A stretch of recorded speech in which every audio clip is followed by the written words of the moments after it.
Bila ada orang berbuat baik kepada Anda, balas. Nggak mampu balas, kirim doa. Doa. Saban pagi baca Fatihah untuk Raqib Atid. Jangan tidak. Itulah orang-orang soleh tempo dulu. Saban pagi kirim Fatihah, ya Rabbana. Pantes aja ekonominya murad marid. Pegel juga Raqib. Nyatet amal kita, kagak ada kita berbuat baik sama dia. Begitu dia jagain kita. Assalamualaikum ya Raqib, assalamualaikum ya Atid. Pakai bahasa kita aja yang kita ngerti. Assalamualaikum wahai malaikat Raqib, assalamualaikum wahai malaikat Atid. Ku berharap kepadamu pandangan cinta dari engkau. Kau tulis sekecil apapun amal baikku.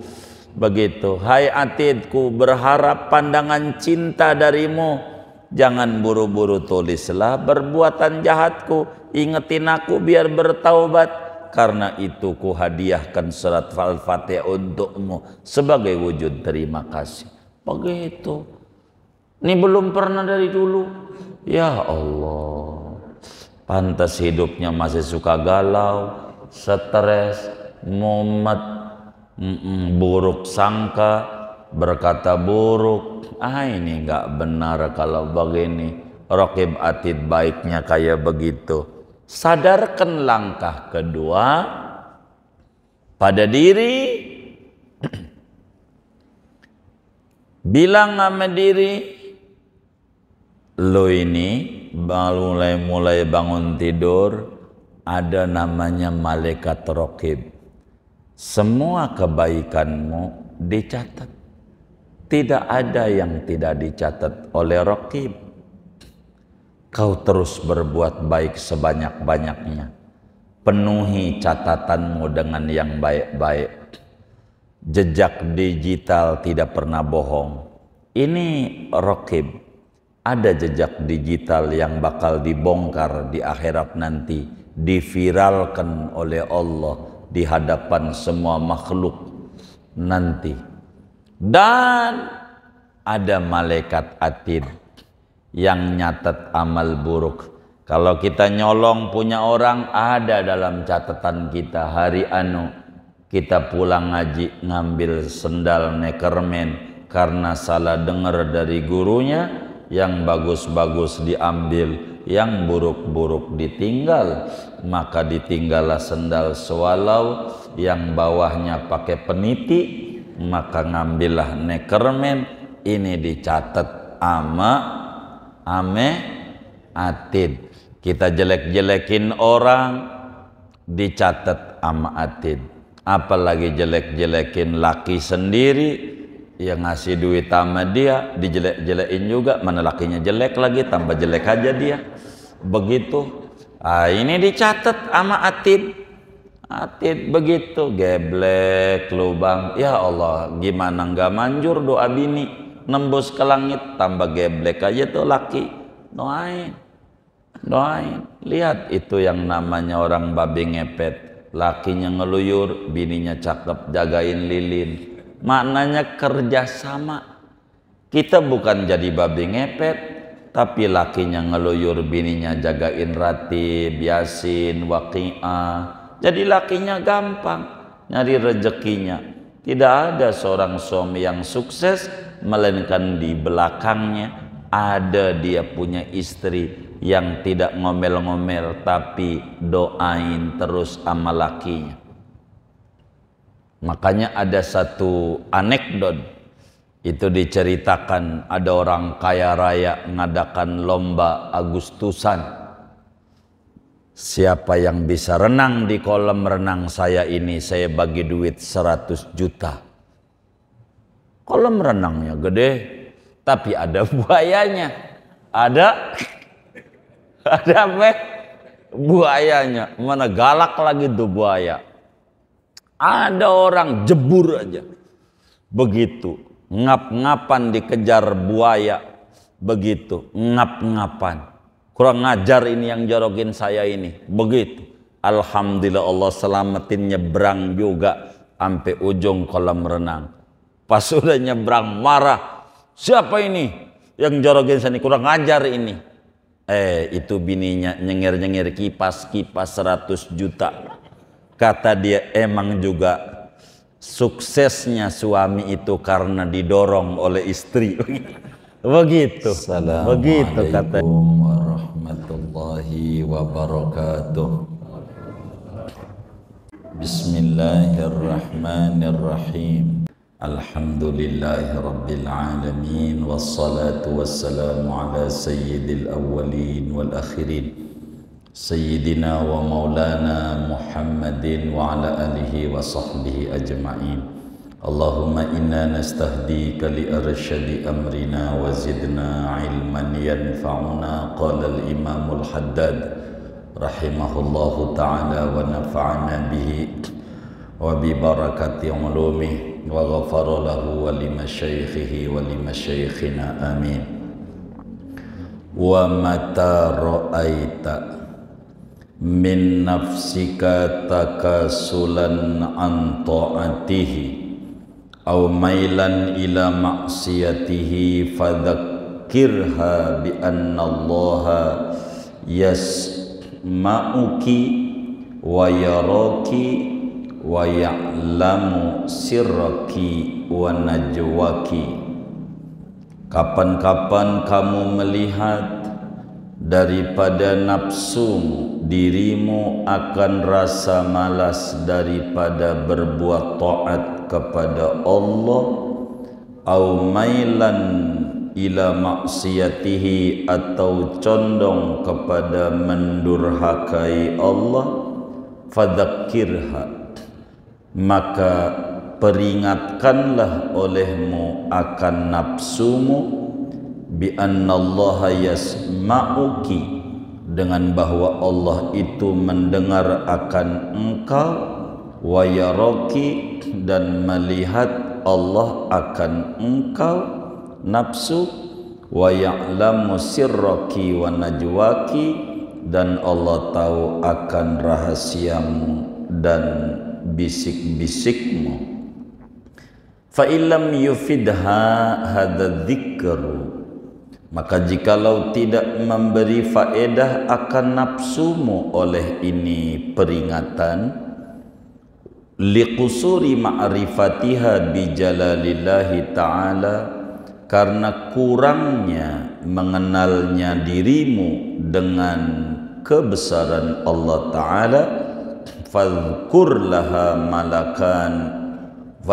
laha makanal malakainil karimaini, maka ingatkanlah olehmu bagi nafsumu akan kedudukan dua malaikat yang mulia keduanya, alladzaini yaktubanil hasanati wassayiat, yang keduanya mencatat akan amal bajik dan amal buruk.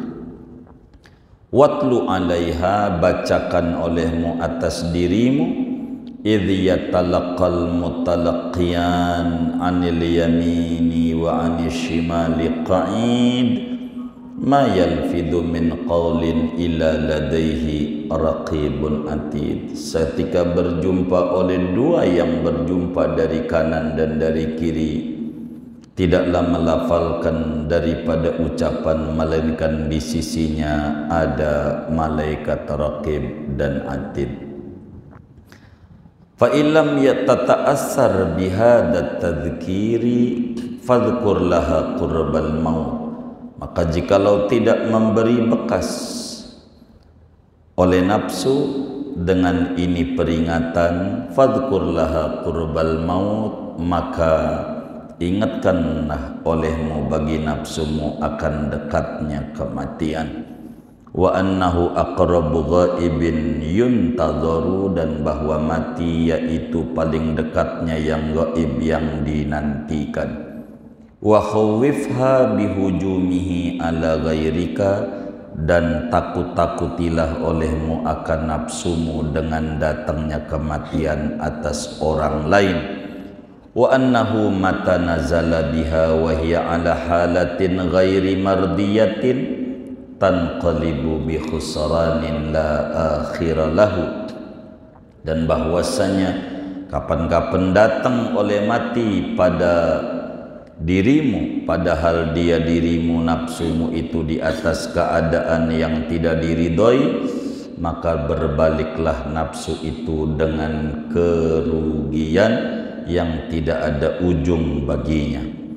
Fa illam yanfa'ha hadza takhwifu, maka jikalau tidak memberi manfaat akan nafsumu oleh ini ditakut-takuti, fadhkur laha ma wa'adallahu bihi man ata'ahu minas thawabil azim, maka ingatkanlah olehmu bagi dirimu akan apa-apa yang dijanjikan oleh Allah dengannya pada orang yang mentaati oleh orang akan Allah, minas thawabil azim, dari ganjaran pahala yang besar. Wa ma tawa'ada bihi man asahu minal adzabil alim, dan apa-apa yang mengancam Allah dengannya akan orang yang mendurhakai Allah daripada azab yang amat sangat pedih. Wa qul laha, katakan olehmu bagi nafsumu, ya nafsu wahai diri, ma ba'dal mauti min mustaqtabin, tidak ada sesudah kematian ini daripada rintihan, daripada keluhan. Wa ma ba'dad dunya min darin ilal jannah awin nar, tidak ada sesudah dunia ini daripada negeri kecuali hanya surga atau neraka. Fakhtari li nafsiki in syi'ti ta'atan takunu aqibatuhal fawza wa ridwan, maka pilihlah olehmu bagi dirimu jika kamu mau akan ketaatan yang ada oleh akhirnya, yaitu keberuntungan dan keridhaan, wal khuluda ila fasihil jinan, dan langgeng di keluasan surga, wan nazara ila wajhillahil karimil mannan, dan memandang kepada zat Allah yang mulia lagi pemberi anugerah. Wa in syi'ta maksiatan wa in syi'ti maksiatan, kalau kamu mau menghendaki akan maksiat,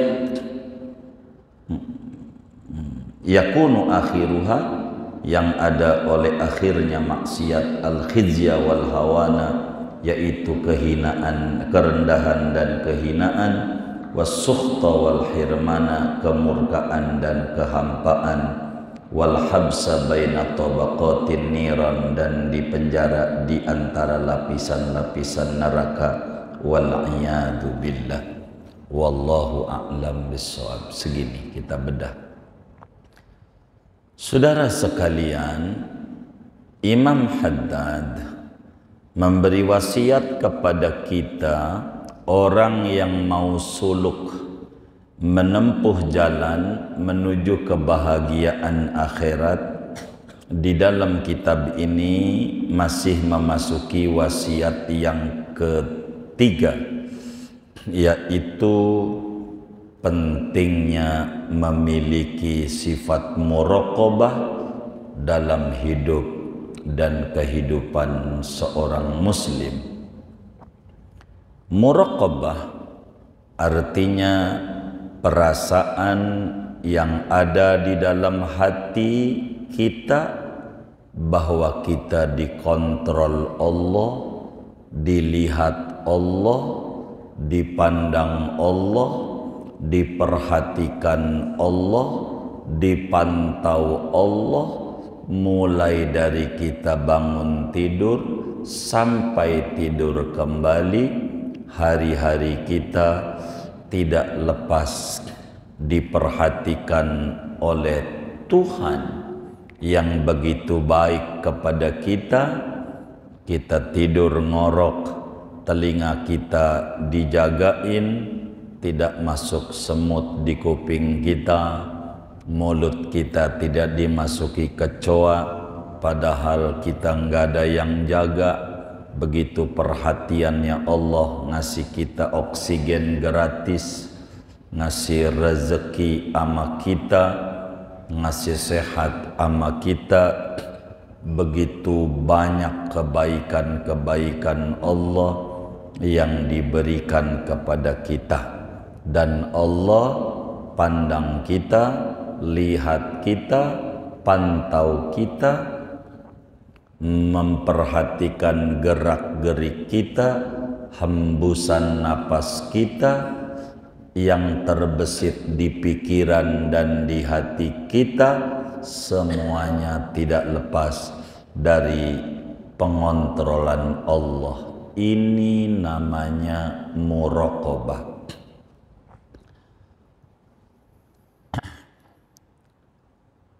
Bagaimana caranya supaya kita memiliki muraqabah?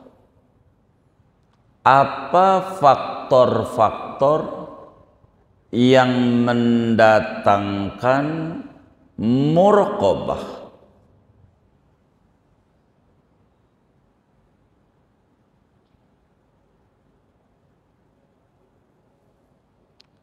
Kata Imam Haddad, ada 4 faktor yang bisa melahirkan sifat muraqabah dalam hidup dan kehidupan seorang muslim.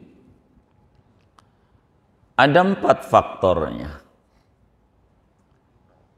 Muraqabah, saudara, apa manfaatnya muraqabah? Manfaatnya muraqabah itu orang akan semangat dan tekun ibadah kepada Allah. Orang akan menjauhi maksiat kepada Allah. Ini namanya muraqabah. Jadi fungsinya CCTV itu muraqabah namanya.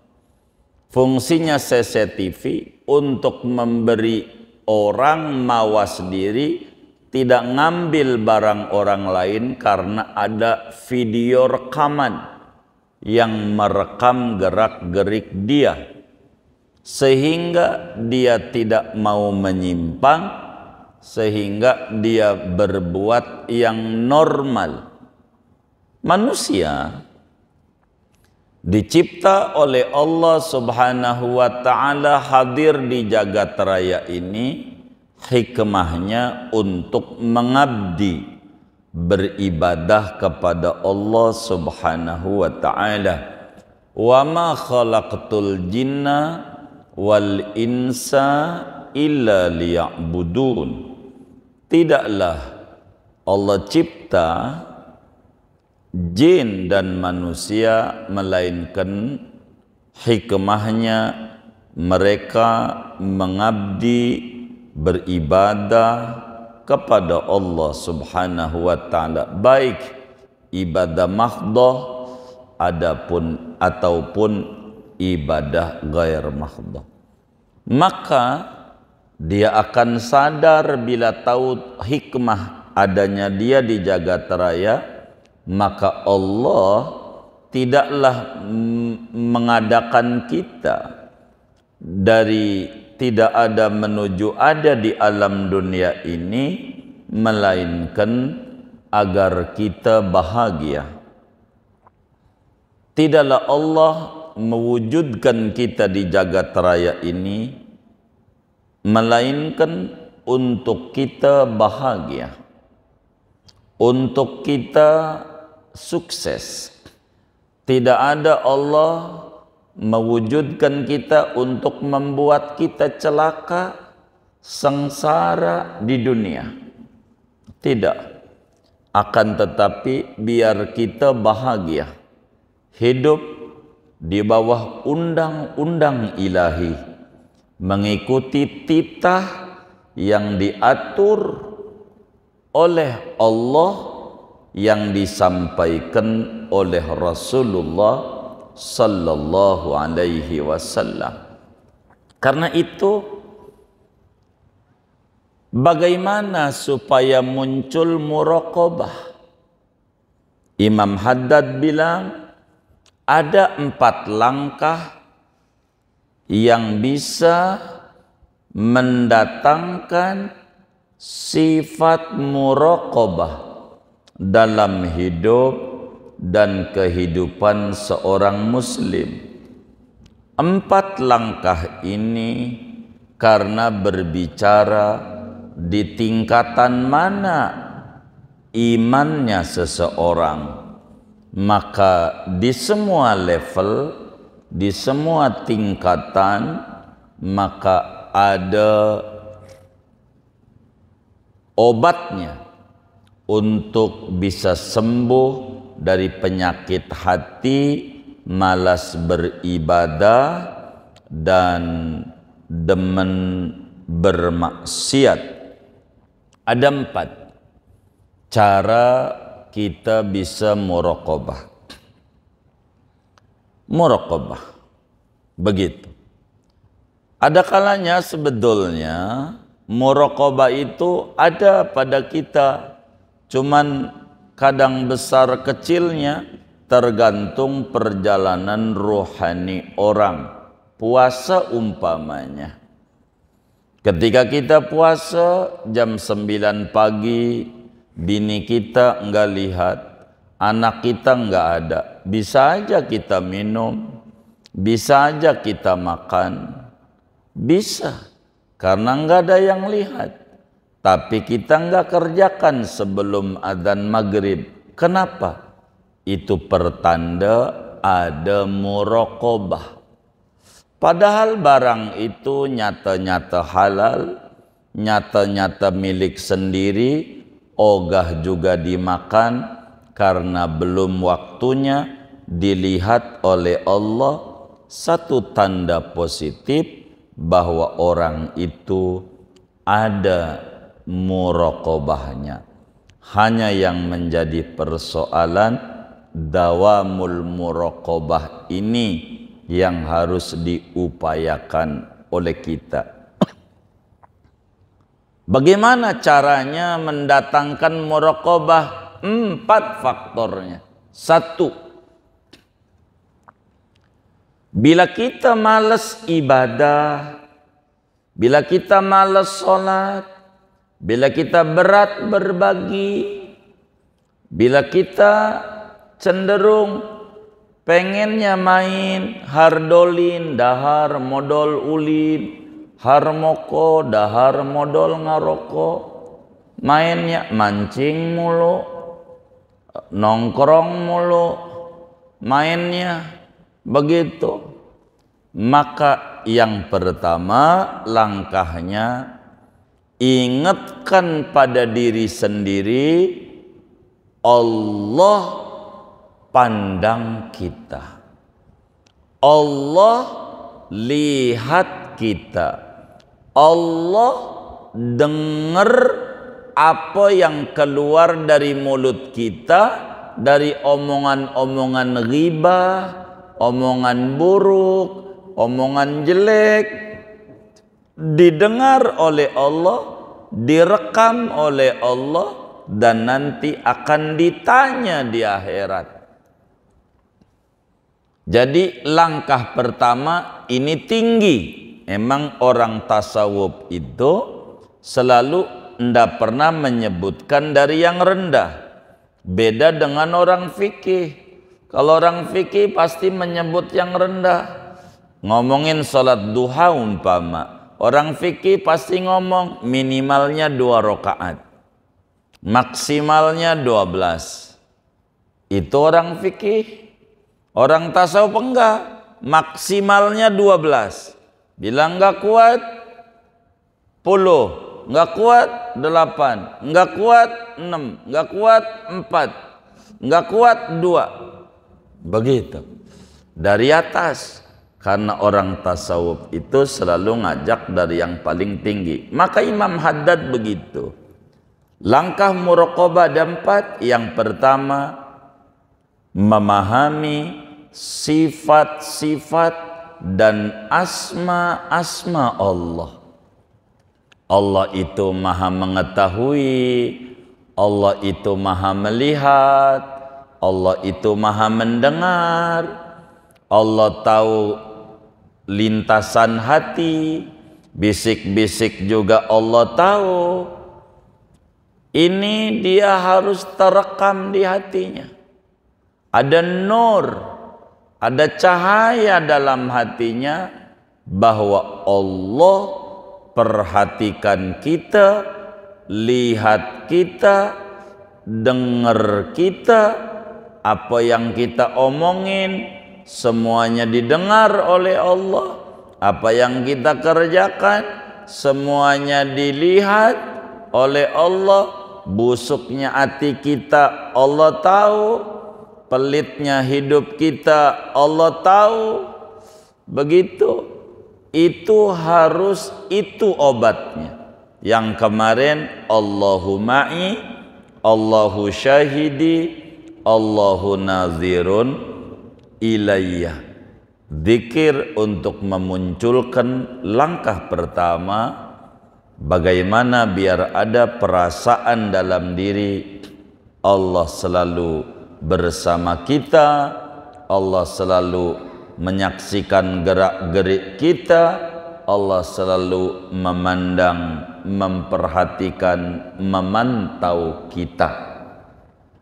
Ini tertingginya langkah muraqabah.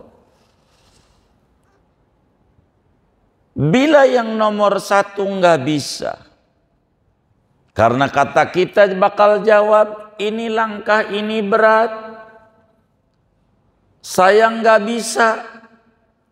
Baik, itu pertanda Anda kurang makrifat tentang Allah.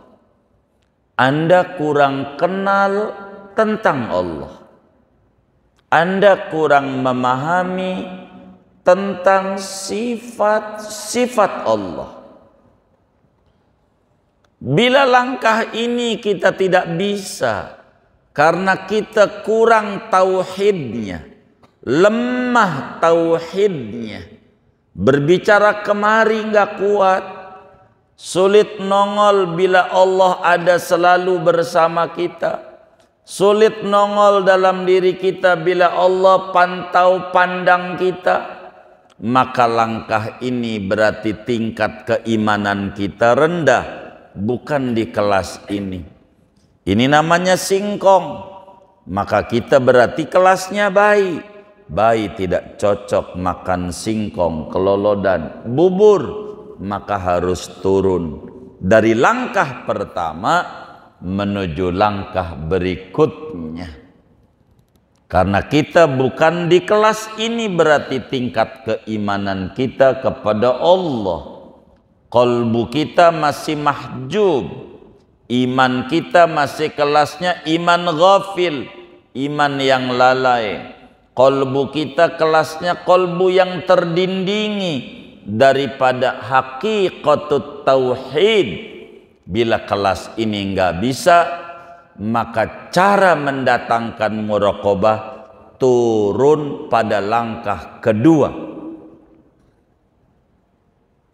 Bila ini kita tidak bisa, ma'rifat kita tidak jalan, tauhid kita masih lemah, kurang faham sifat 20, hanya baru tahu wujud kidam bako, wujud kidam bako, hayang wudud teboga rokok.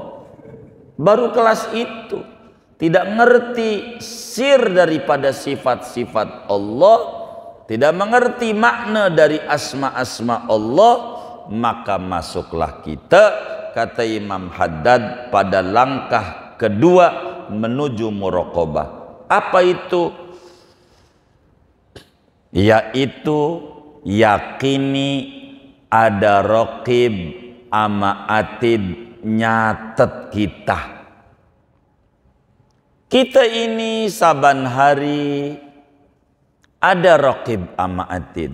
Maka muslim yang baik, supaya muncul ini, zikirnya bukan Allahu ma'i, Allahu syahidi, Allahu nazirun ilayya, tapi zikirnya saban bangun tidur kita ucapkan Assalamualaikum wahai malaikat raqib, Assalamualaikum wahai malaikat atid. Saban bangun tidur sesudah doa Alhamdulillah alladzi ahyana ba'dama amatana wa ilaihin nusur. Alhamdulilladzi ahyana ba'dama amatana wa ilaihin nusur.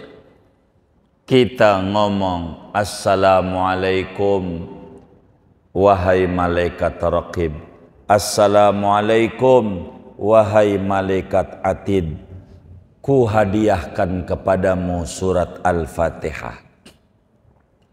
Begitu. Kalau pakai bahasa Arab, assalamualaikum ya raqib, assalamualaikum ya atid, narju nadharatikuma wa rahmatikuma wa atofatikuma hadiyatan minni ilaikuma suratul Fatihah. Kita baca bismillahirrahmanirrahim sampai waladhdallin amin. Saban pagi. Udah pernah belum begitu tuh? Innalillahi wa inna raji'un. Sampai umur segini. Ya Allah. Itu malaikat baik banget. Digaji juga ke agama kita. Sekretaris pribadi. Enggak pakai digaji. Nyatetin amal soleh kita. Luar biasa. Masa sama orang baik kayak begini kita enggak ada kebaikannya? Hal jazaul ihsan illal ihsan. Bukankah kebaikan itu balasannya kebaikan? Bukankah Habibuna Muhammad sallallahu alaihi wasallam bersabda, man asda ilaika ma'rufan fakafi'uh fa illam tajid fad'ulah. Bila ada orang berbuat baik kepada Anda, balas. Enggak mampu balas, kirim doa. Doa saban pagi baca Fatihah untuk raqib atid. Jangan tidak. Itulah orang-orang soleh tempo dulu. Saban pagi kirim Fatihah ya Rabbana. Pantes aja ekonominya murad marid. Pegel juga raqib. Nyatet amal kita. Kagak ada kita berbuat baik sama dia. Begitu dia jagain kita. Assalamualaikum ya raqib, assalamualaikum ya atid. Pakai bahasa kita aja yang kita ngerti. Assalamualaikum wahai malaikat raqib, assalamualaikum wahai malaikat atid. Ku berharap kepadamu pandangan cinta dari engkau. Kau tulis sekecil apapun amal baikku. Begitu. Hai atid, ku berharap pandangan cinta darimu. Jangan buru-buru tulislah perbuatan jahatku. Ingetin aku biar bertaubat. Karena itu ku hadiahkan surat Al-Fatihah untukmu sebagai wujud terima kasih. Begitu. Ini belum pernah dari dulu. Ya Allah. Pantas hidupnya masih suka galau, stres, mumet, buruk sangka, berkata buruk. Ini nggak benar kalau begini. Raqib atid baiknya kayak begitu. Sadarkan langkah kedua pada diri. Bilang sama diri, lo ini mulai bangun tidur, ada namanya malaikat raqib. Semua kebaikanmu dicatat. Tidak ada yang tidak dicatat oleh raqib. Kau terus berbuat baik sebanyak-banyaknya. Penuhi catatanmu dengan yang baik-baik. Jejak digital tidak pernah bohong. Ini raqib. Ada jejak digital yang bakal dibongkar di akhirat nanti. Diviralkan oleh Allah di hadapan semua makhluk nanti. Dan ada malaikat atid yang nyatet amal buruk. Kalau kita nyolong punya orang, ada dalam catatan kita. Hari anu kita pulang ngaji ngambil sendal nekermen karena salah dengar dari gurunya, yang bagus-bagus diambil, yang buruk-buruk ditinggal. Maka ditinggallah sendal sewalau yang bawahnya pakai peniti, maka ngambillah nekermen. Ini dicatat ama ame atid. Kita jelek-jelekin orang dicatat ama atid. Apalagi jelek-jelekin laki sendiri yang ngasih duit sama dia, dijelek-jelekin juga, mana lakinya jelek lagi, tambah jelek aja dia. Begitu. Ini dicatat sama atid. Atid begitu, geblek lubang. Ya Allah, gimana nggak manjur doa bini nembus ke langit, tambah geblek aja tuh laki. Doain, doain. Lihat itu yang namanya orang babi ngepet. Lakinya ngeluyur, bininya cakep, jagain lilin. Maknanya kerjasama. Kita bukan jadi babi ngepet, tapi lakinya ngeluyur, bininya jagain ratib, yasin, waqi'ah. Jadi lakinya gampang nyari rezekinya. Tidak ada seorang suami yang sukses melainkan di belakangnya ada dia punya istri yang tidak ngomel-ngomel tapi doain terus sama lakinya. Makanya ada satu anekdot itu diceritakan, ada orang kaya raya ngadakan lomba Agustusan. Siapa yang bisa renang di kolam renang saya ini, saya bagi duit 100 juta. Kolam renangnya gede, tapi ada buayanya. Ada apa? Buayanya. Mana galak lagi tuh buaya. Ada orang jebur aja. Begitu. Ngap-ngapan dikejar buaya. Begitu. Ngap-ngapan. Kurang ngajar ini yang jorokin saya ini. Begitu. Alhamdulillah Allah selamatin, nyebrang juga sampai ujung kolam renang. Pas sudah nyebrang marah. Siapa ini yang jorokin saya ini? Kurang ngajar ini. Itu bininya nyengir-nyengir kipas 100 juta. Kata dia, emang juga suksesnya suami itu karena didorong oleh istri. Begitu kata dia. Didorong. Berkat didoronglah istrinya dapat duit 100 juta. Tapi yang ngap-ngapan lakinya itu begitu, saudara. Raqib atid nyatet amal kita. Sadari apa yang kita kerjakan dicatat oleh raqib. Yang baik-baik, sekecil apapun. Kita zikir saban malam, ada catatannya di raqib. Begitu. Kita nyolong barang orang, biar enggak ada CCTV, dicatat oleh atid. Ingetin sama diri. Langkah kedua, supaya kita bisa muraqabah, tidak malas beribadah, malas semangat beribadah. Yakinkan sama diri, raqib atid mencatat.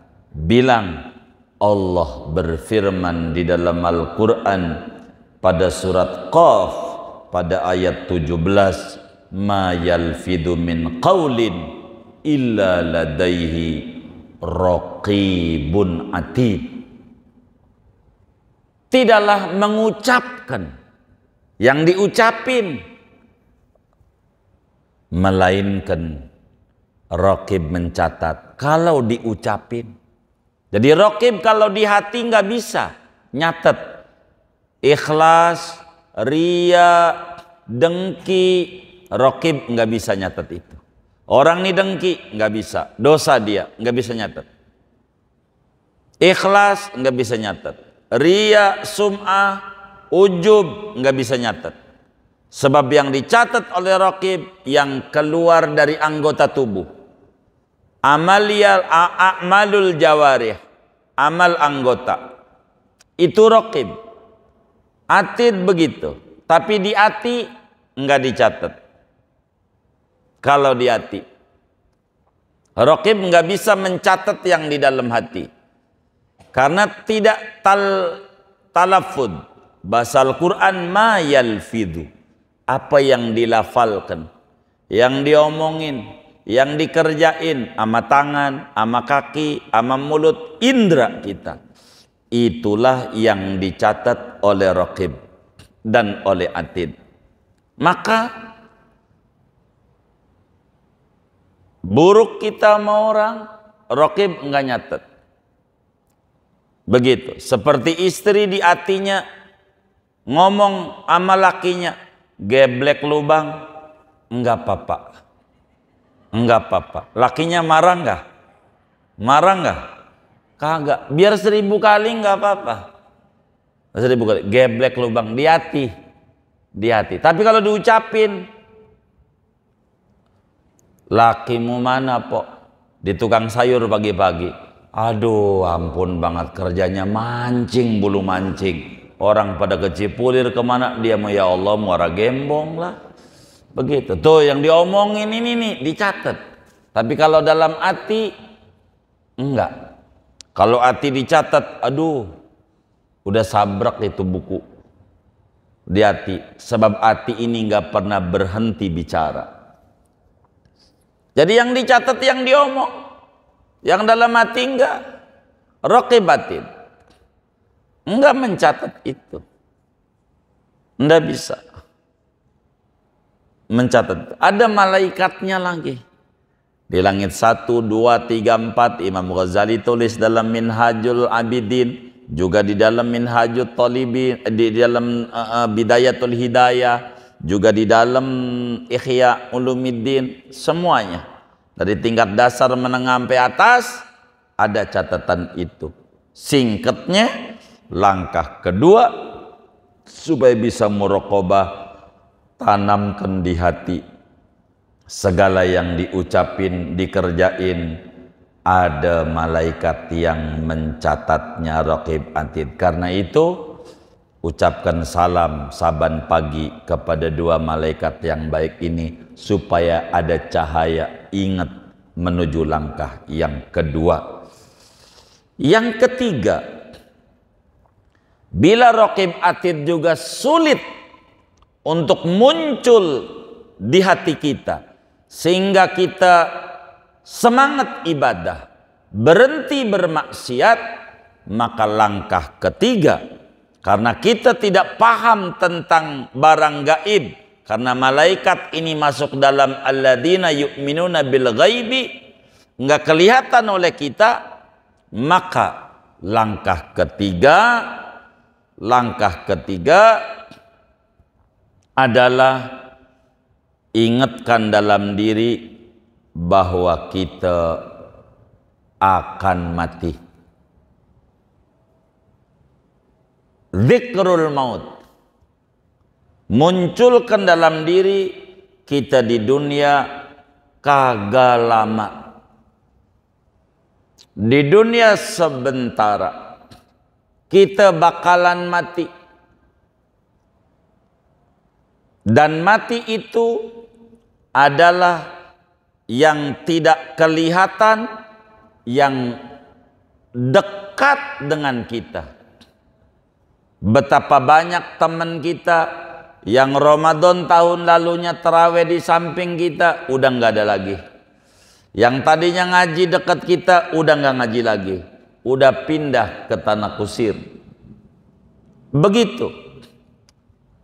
Dan ingatkan dengan matinya orang sekeliling kita. Tuh lihat, si anu mati, si anu mati, si anu mati. Ada yang matinya lagi ngaji, baca Quran.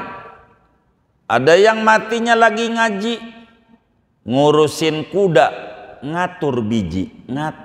Dia kata ngaji, biji benteng, seter, mati. Sampai ada tuh pembulu tangkis dari Cina, begitu tuh di Solo mati, lagi main bulu tangkis. Ada yang main futsal mati, begitu. Ada yang matinya lagi naik motor, begitu. Ada yang matinya lagi naik sepeda, main sepedahan mati. Tuh begitu. Ada yang baru pegang joran, belum juga berangkat mati. Ada. Saya temukan itu orang kayak begitu. Mati. Ada yang matinya mau ngaji, kayak Muallim Syafi'i Adami, mati. Mau menuju majelis di Bayoran, begitu. Dari satu majelis, bukan dari rumah. Itu begitu. Nah, mati ini datangnya tiba-tiba, nggak pakai urutan abjad. Bayi aja mati, baru umur seminggu mati. Lihat di sekitar kita, tanamin mandiri bahwa kita pun juga bakalan mati. Dan bila mati itu datang sama kita dalam keadaan maksiat, lagi mabok, aduh, bakal rugi serugi-ruginya yang tidak ada habisnya. Kalau kita mati nggak sholat, aduh, rugi serugi-ruginya. Mati dimunculkan di hati kita bahwa hidup ini berakhiran. Hidup ini berakhiran. Zikrul maut. Dan inilah yang disebut orang cerdas. Ketika Nabi ditanya, manil aqyas ya Rasulullah, siapa orang yang berotak cerdas? Maka Nabi jawab, aksaruhum dzikran lil maut wa asyadduhum isti'dadan lah. Orang yang otaknya cerdas, orang yang memiliki kesadaran kalau dirinya bakalan mati dan banyak berbuat bekal untuk menghadapi mati. Maka zikir apa untuk menuju langkah ketiga? Disuruh oleh agama jangan kurang 25 kali dalam sehari. Allahumma barik li fil maut wa fima ba'dal maut. Allahumma barik li fil maut wa fima ba'dal maut. Allahumma barik li fil maut wa fima ba'dal maut. Tapi kalau kata Habib Muhdar, tahun 2000-an kami ke Tegal, ketemulah sama seorang wali sepuh di dekat Kubah Haddad di Kampung Karaton. Bagaimana biar hidup ini tinggi derajatnya, Bib? Iqra sabahan wa masaan salasa marat. Allahumma barik li fil maut wa fima ba'dal maut. Wis 3 kali pagi, 3 kali sore.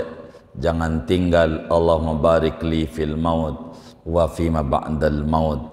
Ya Allah, berkahi kami ketika kami mati dan juga pasca mati. Ini zikir untuk memunculkan cahaya menuju langkah ketiga, menuju muraqabah, yaitu sadarkan diri kita bahwa kita kerja pasti ada pensiunnya, enggak selamanya bekerja, bahwa kita di dunia pasti ada pensiunnya, ada mati, ada mati, ada mati. Dan bila kita mati pengen dapetin husnul khotimah, maka tentu harus husnul bidayah.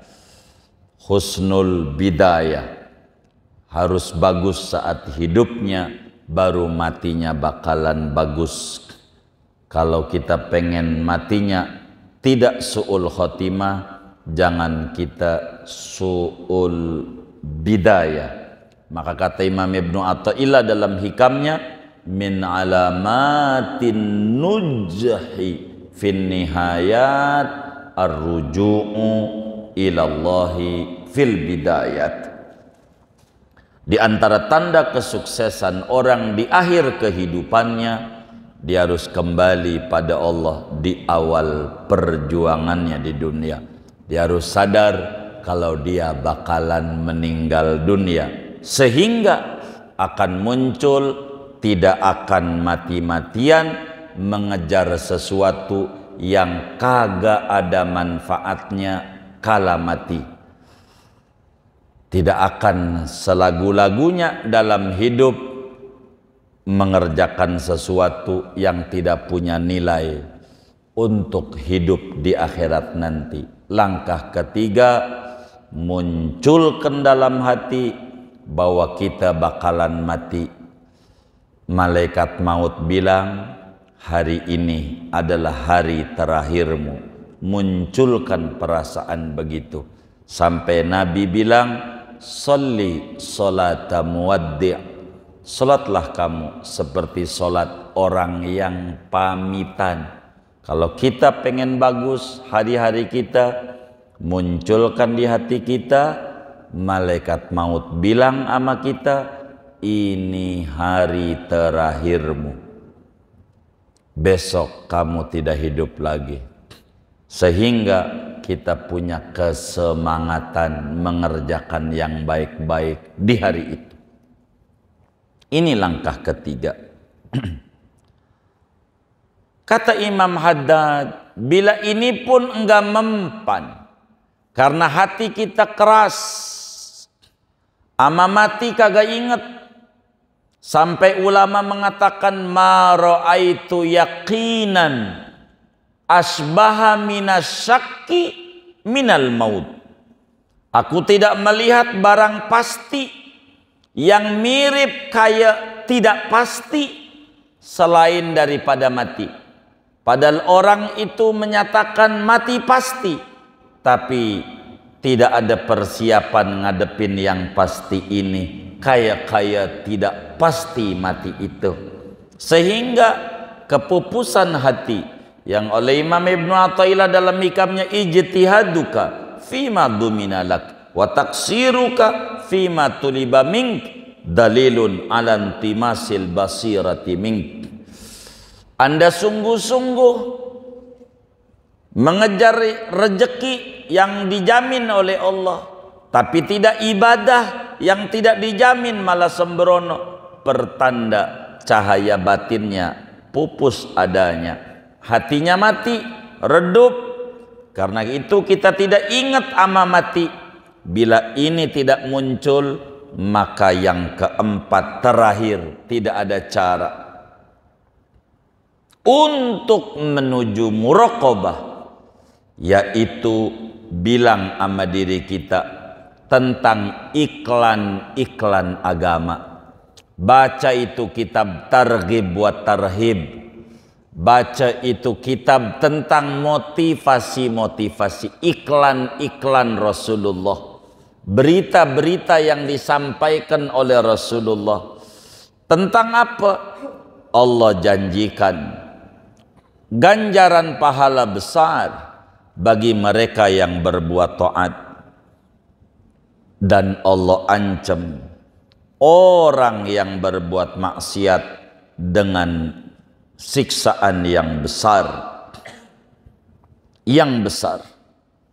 Maka langkah keempat, berikan rem dan gas sama kita.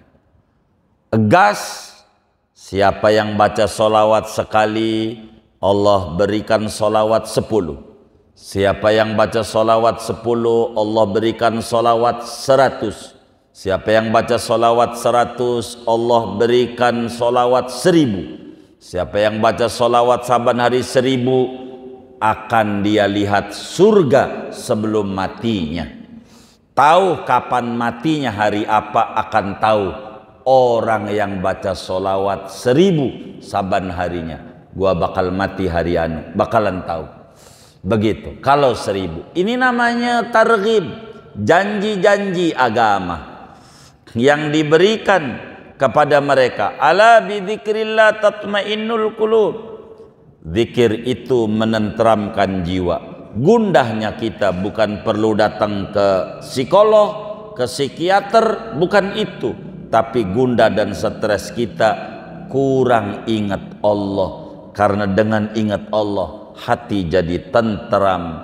Wa man a'rada an dzikri fa inna lahu ma'isyatan dongka. Siapa yang berpaling dari zikir kepada Allah, mengingat Allah, maka kehidupannya sempit.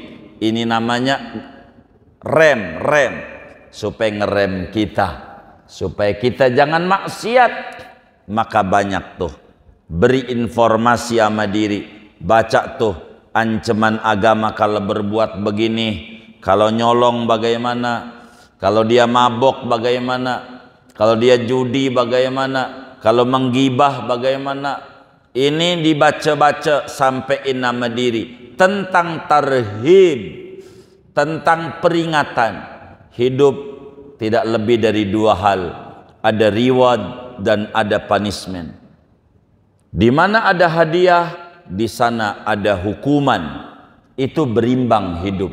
Berikan amal diri, bila tidak mengerjakan ini, hukumannya ini. Itu kayak begitu. Ini yang paling penting. Dengan diingatkan motivasi-motivasi. Siapa orang sholat duha, rezekinya banyak, sehingga dia semangat sholat duha. Siapa yang baca sholawat, dibereskan urusannya, semangat baca sholawat. Ini kelas terakhir, namanya kelas bayi, demennya iklan. Bila ada iklan dia mau kerjakan. Kalau udah ngomong ini amalan duit, udah pengen nonton aja, pengen nonton. Kalau udah tulisan duit, udah duit aja. Itu begitu. Ini namanya kelas bayi. Emang udah kelas mentok menuju muraqabah, masih bagus. Ada titik keimanan kepada Allah. Dan sampai nama diri. Sesudah memasuki langkah keempat, kalau udah mati, udah nggak ada alasan apa-apa. Mau pakai kalau, udah nggak ada kalau udah mati. Yang ada adalah keluhan yang ada, omelan yang ada. Dan ingat, kalau udah mati cuman dua opsinya. Kalau nggak surga, neraka. Kuburnya kalau nggak raudhah min riyadil jannah, hufrah min hufarin nar. Dua doang yang dihadapi di depan. Tinggal pilih. Lu milih mana? Kalau lu milih ngerjain ketaatan, ujungnya bakalan surganya Allah. Kalau lu yang kerjain adalah kemaksiatan, ujungnya adalah nerakanya Allah.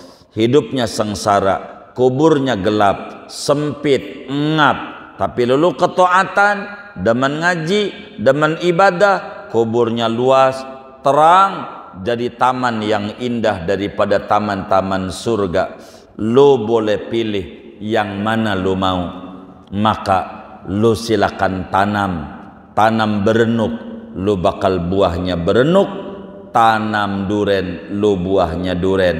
Apa yang kau tanam, itulah yang kau tuai. Silahkan kau tanam yang baik-baik, agar supaya yang muncul buah-buah kebaikan, kemanisan hidup, keberkahan umur, keberkahan usaha, keberkahan rezeki, segalanya tidak akan lebih dari apa yang telah kita lakukan dalam hidup ini. 4. Ini langkah menuju muraqabah. Dan ini 4 ini silahkan bagian mana yang kita bisa masuk. Semuanya adalah obat untuk menyembuhkan kalbu kita yang berpenyakit. Mau cara pertama, menyampaikan tentang implementasi sifat-sifat Allah. Mau cara kedua, berbicara malaikat-malaikat Allah, Raqib Atid. Cara ketiga, menyadarkan kita bahwa kita bakalan mati. Dan cara keempat, iming-iming agama. Siapa yang bersyukur balasannya ini, siapa yang sabar balasannya ini, dan seterusnya. Ini 4 langkah menuju muraqabah. Bila kita kerjakan ini, dari 4 ini kerjakan yang mananya saja, nanti akan muncul rasa malu kepada Allah. Kalau udah muncul itu, berarti langkah pertama menuju kepada Allah sudah kita mulai. Bukan udah dekat, masih jauh. Kalau udah ada muraqabah, baru kita nafsunya di kelas mutmainnah.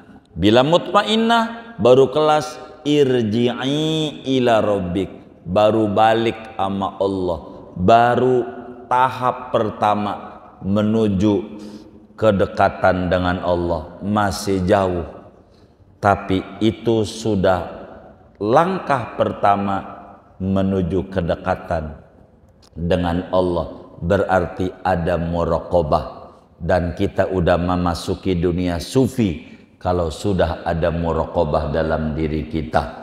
Tapi kalau enggak ada, kita masuk di sufinya, bahasa Indonesia sulit finansial, puyeng mulu hidupnya, puyeng mulu karena hati kita mati, hati kita tidak hidup, hati kita redup, tidak memiliki muraqabah. Silahkan obati hati kita yang sakit dengan 4 langkah ini, yang mananya saja bagus semuanya menuju muraqabah.